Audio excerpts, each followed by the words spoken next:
Hello दोस्तों, welcome to my YouTube channel. अगर आप इस ड्रामा के पिछले पार्ट को नहीं देखे तो ज़रूर उसको भी देख लीजिएगा।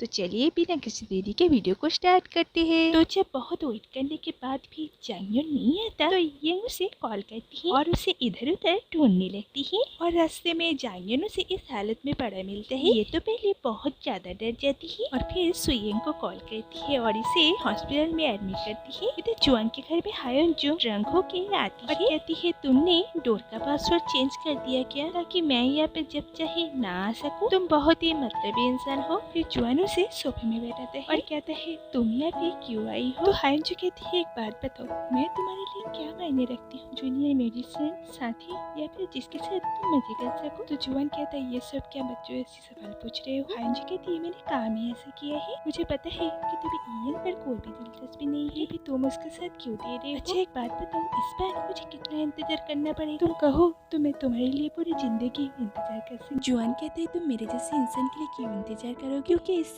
सिर्फ तुम अपना वक्त बर्बाद कर रही हो। हायोन जो कहती है क्या मतलब है तुम्हारा, तुम चाहते हो कि मैं तुम्हें अकेला छोड़ दूं। जुआन कहते हैं मुझे पता है कि तुम इस रिश्ते से थक गई हो, इसलिए अभी हमें अलग हो जाना चाहिए। हायोन जी बहुत ज्यादा रोती है और उन दोनों का वहाँ पे ब्रेकअप हो जाता है। नेक्स्ट डे जांगयोन को जब होश आता है, देखता है वहाँ पे ईएंग बैठी हुई है। उसके बाद ईएंग को जितना पता है वो सब कुछ उसे बताती है और फिर पूछती है कि ये सब कैसे हुआ। लेकिन जांगयोन ने तो उसका फेस देखा ही नहीं था, इसलिए वो कुछ नहीं बता पाता। फिर सू ईएंग को बाहर बुलाती है और कहती है वो यहाँ का सब कुछ संभाल लेगी, इसलिए उसे घर जाके रेस्ट लेने के लिए कहती है। और ईएंग ऐसा नहीं करती और कहती है मैं अपना ख्याल खुद रख सकती हूँ, तो तुम मेरी परेशानी और मत बढ़ाओ। और फिर वो से चली जाती है। इधर मिस्टर को जुआन का उसी पोस्टर को देख के बहुत ज्यादा गुस्सा हो जाता है, क्योंकि उन्होंने तो इसे चेंज करने के लिए कहा और सारा गुस्सा यंग सुजुंग को ही दिखाता है। तो यंग सुजुंग कहती है मैं तो आपको कहने वाली थी, डायरेक्टर ने इसे अप्रूव कर दिया है, लेकिन उनको कवर पेज का फोटो अच्छी नहीं लगी, इसलिए उन्होंने मिस योन के साथ दूसरा फोटो शूट करने के लिए गई है। इधर इनका फोटो शूट होने वाला तो वहाँ पे मिस यो प्रेसिडेंट के बारे में बहुत बुरा कहती है और मिस योन को भी कहती है कि उनको इस बारे में क्या कहना है। मिस योन बहुत ज्यादा चालाक है, इसलिए वो कहती है कि वो बस एक प्यादा है और उसके हाँ और ना बोलने से क्या ही फर्क पड़ेगा। और कैमरामैन को बोलती है कि इनकी फोटो बहुत अच्छी आनी चाहिए। मिस यो भी सब कुछ समझती है पर वो इसके काम से खुश भी है। इधर जुआन और यंग बात कर रहे थे, तभी वहाँ पे हायोन जो आती है। जुआन को एक जोर का चांटा मारती है और कहती है ये मेरे कल का आंसर था और मैं भी देखती हूँ कि तुम इस ऑर्केस्ट्रा में कितने दिन टिके रहते हो। और गुस्से से वहाँ से चली जाती है। यंग इन सब से बहुत ज्यादा शौक हो जाती है और वो हायोन जो से बात करने के लिए जाती है और कहती है वो हमारे कंडक्टर है, तुम ऐसा कैसे कर सकते हो, अगर तुम्हें ये करते हुए किसी ने देख लिया तो तुम यहाँ से निकाल दी जाओ और तुम्हें कभी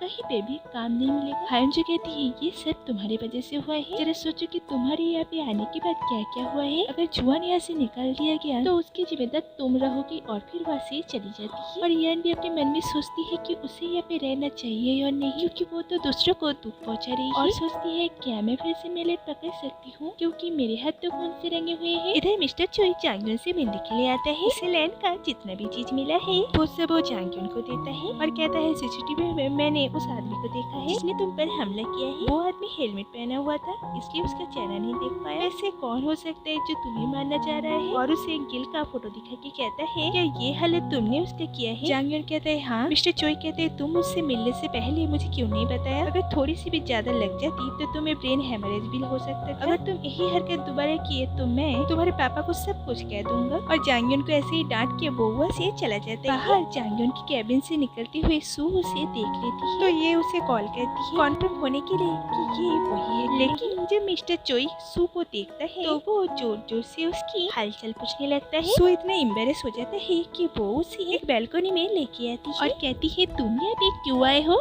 क्या तुम जांगयोन को जानते हो। लेकिन वो बात को घुमाने लगता है और कहते हैं तुम कितनी खूबसूरत हो और गुस्से में तो और भी ज्यादा खूबसूरत लगती हो। तो सुयंग तो बहुत ज्यादा शर्मा जाती है और वो बिल्कुल भूल ही जाती है कि वो क्या पूछ रही थी। इधर ईएंग की आंटी उसे कॉल करके कहती है उसके अंकल के डिस्चार्ज होने के बाद वो लोग अंकल के लिए एक छोटा सा गेट टुगेदर करेंगे और उसमें वो जुआन को भी बुलाने के लिए कहती है। तो ईएंग कहती है वो जुआन को कहे और आंटी को उसे कॉल करने के लिए मना करती है। इधर जुआन बहुत ही गुस्से से मिस्टर कैंग से मिलने के लिए जाता है और कहता है क्या आपने जांगयोन का ये हालत। मिस्टर कैंग कहता है तुम ये सब क्या कह रहे हो, तुम्हें पता है ना कि मैं ऐसे छोटे मोटे काम नहीं करता। तो जुआन कहता है अगर नहीं किया तो आपके लिए अच्छा होगा। फिर उन दोनों में वहाँ पे बहस शुरू हो जाता है। फिर मिस्टर कैंग कहता है हम दोनों उस जांगयोन के लिए क्यों लड़ रहे हैं, क्योंकि हम दोनों तो एक ही टीम में है। जुआन कहता है है मैं आपकी टीम में कभी था ही नहीं, मैं तो बस एक कॉन्ट्रैक्टर बनना चाहता था। तो मिस्टर कैंग कहता है भूलो मत, मेरी टीम में अगर नहीं होती तो इतने कम उम्र में तुम कभी भी कॉन्ट्रैक्टर नहीं बन पाते। तो जुआन भी उसके ऊपर गुस्सा दिखा कि वह से चला जाता है और ये इतना ज्यादा गुस्सा हो जाता है कि वहाँ पे बड़े सारे चीज को फेंकने लगता है।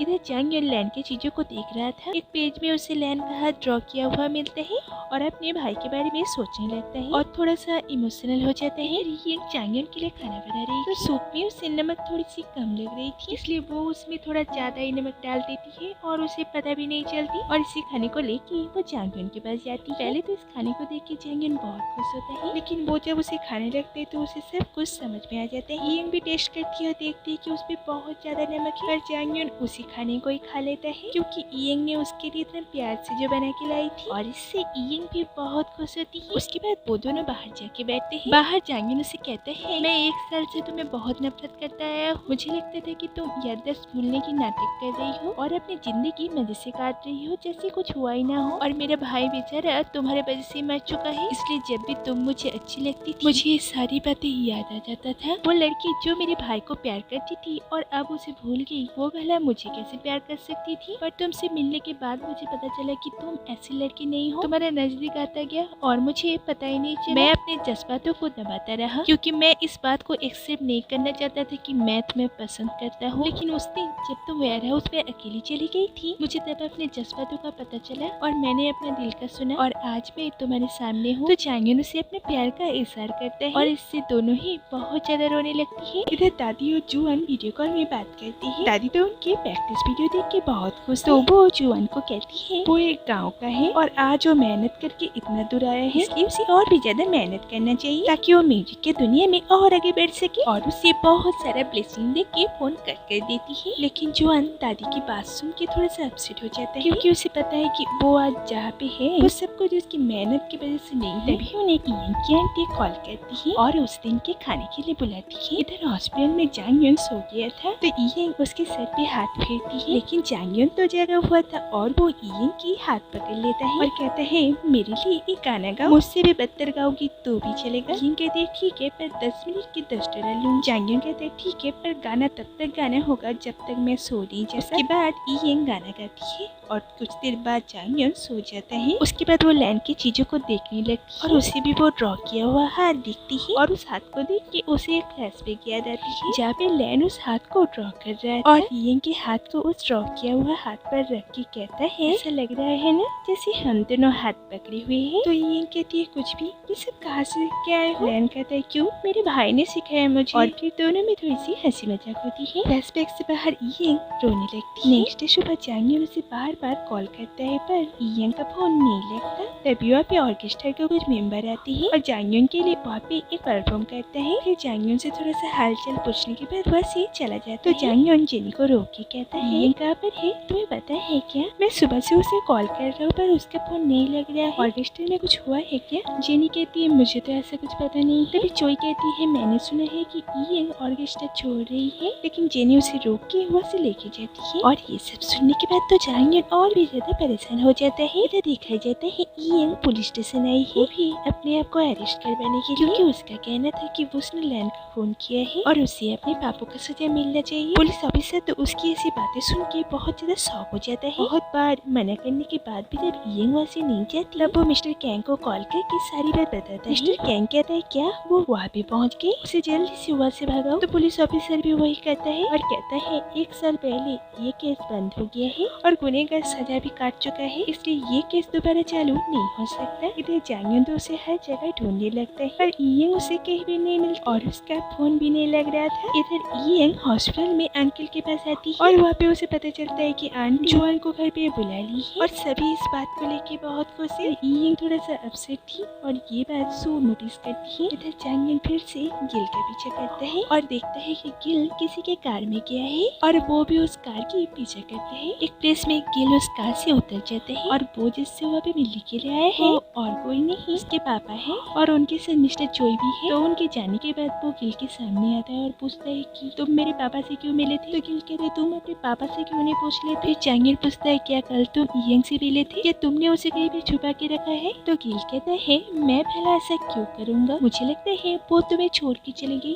क्योंकि उसने तो तुम्हारे भाई का खून किया है ना। तो जांगयुन इतना ज्यादा गुस्सा हो जाता है कि उसकी गले को बहुत जोर से दबा के रखता है और कहता है अपना बकवास अपने पास रखो। उसके बाद वो अपनी बिल्डिंग के बाहर इयंग के लिए वेट कर रहा है। इधर जुअन इयंग को मैसेज करके कहता है मैं बहुत दिनों से वर्कआउट करने का सोच रहा था और वो चीज मैं आज से शुरू कर रहा हूँ। मैं तुम्हारे घर भागते हुए जाऊंगा और फिर हम दोनों कॉफी पीने चलेंगे। तो इयंग इस मैसेज को पढ़ने के बाद देखती है जांगयुन उसके लिए बाहर वेट कर रहा है। तो ये देख के वो वहाँ से भाग जाती है और एक जगह पे जाकर छुप जाती है और जांगयुन उसे हर जगह ढूंढने लगता है। इसके बाद जांगयुन हायंजू से मिलने के लिए जाता है और उस रात के बारे में उसे जितना भी पता है सब कुछ उसे कहने के लिए कहता है। तो हायंजू कहती है ठीक है मुझे जितना पता है मैं तुम्हें सब कुछ बता दूंगी पर उसके बदले तुम मुझे क्या दोगे। जांगयुन कहता है क्या चाहिए तुम्हें। हायंजू कहती है मैं चाहती हूँ कि तुम जुआन को ऑर्केस्ट्रा से निकाल दो। फिर वो कहती है मिस्टर शॉन्ग के घर में उस दिन पार्टी थी इसी वजह से लैन और इयंग वहाँ के लिए जा रहे थे और उनका कार एक कार ने पीछे किया था और वो कार था जुआन का। ये सुनने के बाद जांगयुन तो बहुत ज्यादा शॉक हो जाता है। इयंग अपने रूम में सोई हुई थी तभी उसे एक नाइटमेयर आता है वो और लैन उसे वेयरहाउस में एक पोल के साथ बंधी हुई थी। उनका आँख भी बंधा हुआ था। डर के मारे बहुत ज्यादा रो रही थी। तो लैन कहता है रो मत मैं तुम्हें 5 सेकंड में हंसा सकता हूँ और गाना गाता है जो कि जांगयुन के जैसे ही बुरा गाना गाता था और ये सुन के ये हंसने लगती है। तभी उस वेयरहाउस में कोई आता है वो भी चाकू लेके और उनके हाथ का रस्सी काट देता है। तो ये उसे किक मार देती है और वो चाकू वही पे गिर जाता है और ये अपने आंखों का पट्टी हटा के उस आदमी का चेहरा थोड़ा सा देख लेती है। प्रेजेंट में इयंग नींद से जाग जाती है। तभी वो देखती है कि जुआन उसे कॉल कर रहा है। तो इयंग दरवाजा खोल के देखती है जुआन उनकी बिल्डिंग के नीचे खड़ा हुआ है और बहुत ज्यादा हाँप रहा है क्योंकि वो घर से इतना दूर दौड़ के आया है। कहती है आपको इतना दूर दौड़ के नहीं आना चाहिए था और उसकी थोड़ी सी केयर करती है। लेकिन जुआन ये सब देख के उसे हक कर लेता है और तभी वापस जांगयुन आता है और वो इन दोनों को इस हालत में देख लेता है। तो यहाँ पे इस एपिसोड का एंड होता है। तो दोस्तों अगर वीडियो थोड़ा सा भी अच्छे लगे तो लाइक और सब्सक्राइब जरूर कीजिएगा। तो मिलते हैं अगले वीडियो में, तब तक के लिए बाय।